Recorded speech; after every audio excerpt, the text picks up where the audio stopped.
नमस्ते गाइस, और आज की फाइट वीडियो में सबसे पहले बात करते हैं डस्टिन पोरियर ने क्या कहा लाइटवेट चैंपियन इस्लाम महाचेव और कॉनर मैग्रेगर के बारे में। तो डस्टिन पोरियर अवेयर है कि अगर वो इस्लाम महाचेव के ऊपर गिलेटिन चोक लगाता है तो फिर वो काफी बुरी पोजीशन में आ जाएगा, स्पेशली अगेंस्ट फाइटर लाइक इस्लाम महाचेव। तो इसीलिए अगर फाइट में ऐसी कोई सिचुएशन आती है तो वो डेफिनेटली सबसे पहले फील करेगा और उसी के बाद लॉक इन करेगा। बट वो ऑनेस्टली यहाँ पर बोलना चाहता है कि अगर उसे अपॉर्चुनिटी मिली तो वो प्रोबेबली जंप करने वाला है गिलेटिन चोक के लिए। अब इसके बाद जब डस्टिन से फिर से पूछा जाता है कि इस्लाम महाचेव ने ये कहा है कि वो डस्टिन पोरियर को ग्राउंड में लेके जाएगा, जहां पर डस्टिन पोरियर उसके ऊपर गिलेटिन चोक को लॉक इन करेगा जो उसके आर्म्स को एग्जॉस्ट कर देगा, और फिर उस पोजीशन से वो डस्टिन पोरियर को बीट करेगा और इवेंचुअली फिर डस्टिन पोरियर को अपनी बैक को देना पड़ जाएगा और यहां से वो डस्टिन पोरियर को सबमिट कर देगा। तो यहां पर डस्टिन पोरियर का ये रिप्लाई था कि वो इस्लाम महाचेव को नॉकआउट करने वाला है, और ये नॉकआउट के बाद रेफरी उसे सेपरेट कर रहा होगा इस्लाम महाचेव की अनकॉन्शियस बॉडी के ऊपर से। I gotta get your response to that prediction. I'm going to knock him unconscious, and the ref's going to be pulling me off of him. अब इसके बाद डस्टिन ने कॉनर का भी रिप्लाई दिया है, जहां पर ये चीज मैंने अपनी लास्ट वीडियो में कवर किया था कि डेफिनेटली लुक फॉरवर्ड कर रहा है कि वो डस्टिन पोरियर के साथ फोर्थ फाइट भी करे। तो क्या डस्टिन को भी सेम ही लगता है कि उसकी और कॉनर की राइवलरी ओवर नहीं हुई है? तो इसके बारे में डस्टिन का ये कहना है कि कॉनर के साथ रीमैच की अपॉर्चुनिटी अब निकल चुकी है। वो नहीं चाहता कि वो कॉनर के साथ फाइट करे। उस फाइट से जो उसे बैड एनर्जी मिली थी लाइफ में, वो फिर से वो एक्सपीरियंस नहीं करना चाहता, और अब वो सिर्फ चाहता है कि वो लाइट वेट का चैंपियन बने। आज की नेक्स्ट फाइट अपडेट में बात करते हैं लाइट वेट चैंपियन इस्लाम महाचेव के बारे में। तो रिसेंटली इस्लाम महाचेव का भी इंटरव्यू आता है जहां पर उसने अपने रिटायरमेंट की बात की है, बट सबसे इंपॉर्टेंट उसने ये भी बात की है कि क्या वो बिलाल मोहम्मद के साथ फाइट करेगा। तो रिटायरमेंट के बारे में इस्लाम महाचेव का ये कहना था कि उसका कोई प्लान नहीं है रिटायरमेंट लेने का। वो जरा भी रिटायरमेंट के बारे में नहीं सोचता, क्योंकि उसे पता है उसके फ्यूचर गोल्स क्या हैं। वो डबल चैंपियन बनना चाहता है एंड ऑल्सो वो अपनी लाइट वेट बेल्ट को डिफेंड करना चाहता है। वो स्टिल बहुत गुड फील कर रहा है, वो स्टिल यंग है और वो स्टिल चाहता है कि वो नंबर 1 फाइटर बने। बट अगर किसी भी टाइम पर उसे ऐसा लगा कि वो अब एक सेम फाइटर नहीं बचा तो फिर वो रिटायरमेंट के बारे में सोच सकता है। तो अब ये चीज तुम लगा के चलो कि डेफिनेटली नेक्स्ट ईयर और प्रोबेबली उसके अगले साल भी, यानी कि 2026 तक इस्लाम महाचेव रिटायरमेंट नहीं लेने वाला है। अब इसके बाद मेन चीज के बारे में बात करते हैं, जहां पर इस्लाम महाचेव से ये पूछा जाता है कि UFC 304 में लियोन एडवर्ड्स और बिलाल मोहम्मद की फाइट भी हो रही है, तो अगर वहां पर बिलाल मोहम्मद लियोन एडवर्ड्स को बीट कर देता है और वेल्टरवेट का चैंपियन बन जाता है, तो क्या फिर वो बिलाल मोहम्मद के साथ फाइट करेगा? तो यहां पर मैं एक गुड न्यूज देना चाहता हूं कि इस्लाम महाचेव ने ये चीज डिनाई नहीं की है कि वो बिलाल मोहम्मद के साथ फाइट नहीं करेगा, बल्कि as of now Islam Makhachev ने अपने माइंड को नहीं बनाया है और उसे अभी नहीं पता है कि वो बिलाल मोहम्मद के साथ फाइट करेगा या फिर नहीं करेगा। इस्लाम महाचेव का ये कहना था कि राइट नाउ उसे नहीं पता कि वो क्या करेगा। उन दोनों के पास सेम मैनेजर है, तो वो डेफिनेटली कुछ ना कुछ फिगर आउट कर लेंगे। बिलाल मोहम्मद एक गुड फाइटर है, वो एक गुड पर्सन है और वो जस्ट अभी उनके साथ स्पारिंग कर रहा है, तो उसे डेफिनेटली अभी कुछ भी नहीं पता कि वो बिलाल मोहम्मद के साथ फाइट करेगा या फिर नहीं। What happens if Bilal beats him? Then what do you do? Oh, look at the change of attitude there. Come on, why? Bilal, he was here now. He Yes. just came yesterday. I saw I him. don't know, brother. I don't know. We have same manager. We will do something. We'll see, brother.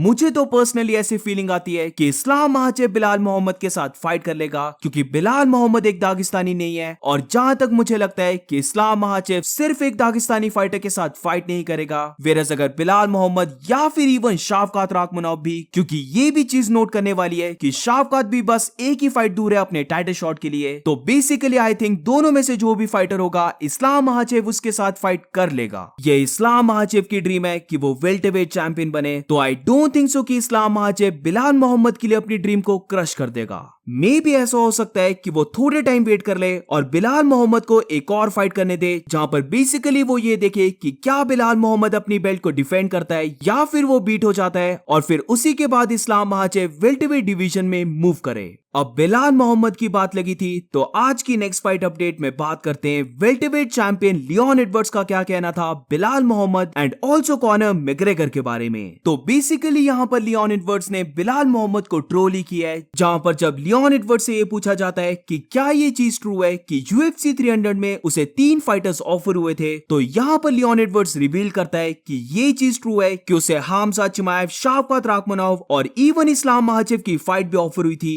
जहां पर उसने तीनों fights को accept कर लिया था, but क्योंकि उस टाइम पर रमजान था तो इसलिए ये तीनों फाइटर्स फाइट नहीं कर पाए। अब इसके साथ यहाँ पर लियोन एडवर्ड्स ने एक और बड़ी चीज को रिवील किया है, जहां पर लियोन ने ये कहा है कि उसने वहां पर UFC को 4th फाइटर का भी नाम दिया था, यानी कि उसने UFC से मांगा था कि वो 300 के कार्ड में बिलाल मोहम्मद के साथ फाइट करे, पर UFC ने बिलाल मोहम्मद के नेम को एंटरटेन तक भी नहीं किया और बेसिकली उसकी रिक्वेस्ट को रिजेक्ट कर दिया। अब लास्ट वीडियो में मैंने ये कवर किया था कि कॉनर मैग्रेगर काफी एक्साइटेड है कि वो वेल्टरवेट टाइटल के लिए फाइट करे, और अब देखते हैं वेल्टरवेट चैंपियन लियोन एडवर्ड्स क्या सोचता है कि क्या वो कॉनर को टाइटल शॉट देगा या फिर नहीं। तो यहाँ पर लियोन एडवर्ड्स ने कॉनर की तो बात की है, बट इसी के साथ उसने बिलाल मोहम्मद को भी थोड़ा सा ट्रोल किया है, जहां पर लियोन एडवर्ड्स का ये कहना था कि अगर कॉनर माइकल चैंडलर को बीट कर देता है और वो खुद no one remembers his name, यानी कि बिलाल मोहम्मद को ट्रोल किया जा रहा है कि अगर वो खुद बिलाल मोहम्मद को बीट कर देता है तो फिर वो अपनी नेक्स्ट फाइट में डेफिनेटली कॉनर को टाइटल शॉट देने वाला है। वो 100% कॉनर को अपॉर्चुनिटी देने वाला है 3 डिवीजन का चैंपियन बनने के लिए, वेयरएज उसे भी अपॉर्चुनिटी मिलेगी कि वो कॉनर जैसे फाइटर के साथ फाइट करके उसे बीट करे। It's a Give him possibility. opportunity Yeah, 100%. Why not? You know, I feel like let's give him opportunity to become through division world champion. Give me opportunity to take out a guy like Conor McGregor. New York, that'd be perfect. Oh So my that's gosh. that is the fight. You know, I feel like he goes out there, take out Michael. I'll take out no one remember his name, and then we'll go from there. we'll go New York, MSG. Oh my Let's dear. go. तो guys recently तुम सबने notice किया होगा कि Connor McGregor के साथ हर कोई fight करना चाहता है, उसे ऑलमोस्ट हर कोई अपॉर्चुनिटी दे देना चाहता है कि वो बेल्ट के लिए फाइट करे, बीट 155 पाउंड्स या फिर 170 पाउंड्स या फिर इवन BMF की भी बेल्ट हो जाए, वो किसी भी बेल्ट के साथ फाइट कर सकता है। बट यहाँ पर लोग बहुत ही इंपॉर्टेंट चीज को भूल रहे हैं, और वो ये है कि कॉनर को सबसे पहले माइकल चैंडलर को बीट करना है। रिसेंटली जब से कॉनर वापस आया है तो हर कोई उसकी फ्यूचर फाइट्स के बारे में बात कर रहा है। I mean, कॉनर भी अपने फ्यूचर के बारे में बात कर रहा है, पर पता नहीं क्यों हर कोई माइकल चैंडलर की बात ही नहीं कर रहा है, as if Michael Chandler Conor के लिए एक इजी ओपोनेंट है। बट ये मैं बता देना चाहता हूं कि डेफिनेटली माइकल चैंडलर कॉनर के लिए एक इजी ओपोनेंट नहीं है, और 170 पाउंड्स में जहां पर माइकल चैंडलर के पास भी बहुत ही ज्यादा पावर होगी, तो डेफिनेटली दोनों के ही पॉसिबिलिटी है कि वो 1 पंच नॉकआउट कर दें। आई पर्सनली थिंक कि काफी लोग माइकल चैंडलर को अंडर एस्टिमेट कर रहे हैं, बट ये चीज हमें भूलनी नहीं चाहिए कि ऑलमोस्ट लास्ट ईयर से माइकल चैंडलर ट्रेनिंग कर रहा है, वेरस अगर कॉनर की बात करें तो उसने इसी साल से स्टार्ट किया है प्रॉपर ट्रेनिंग करना। और यहीं पर फाइट का नेक्स्ट अपडेट आता है, जहां पर माइकल चैंडलर की अगर हम फिजिक को देखें तो माइकल चैंडलर इंसेन दिख रहा है। I mean 170 पाउंड तक का वो वेट कट कर रहा है, बट उसकी बॉडी देखकर ऐसा जरा भी नहीं लग रहा कि वो 1% भी फैट हुआ है। इनफैक्ट ऐसा लग रहा है कि उसने और भी ज्यादा मसल को गेन कर लिया है। तो माइकल चैंडलर काफी इंसेन लग रहा है, बट यहां पर अगर मुझे एक नेगेटिव पॉइंट को पॉइंट आउट करना है तो वो डेफिनेटली उसकी मसल्स ही रहने वाली हैं, क्योंकि अगर माइकल चैंडलर फाइट के टाइम इतनी ज्यादा मसल कैरी करेगा तो डेफिनेटली वो और भी जल्दी गैस आउट हो जाएगा।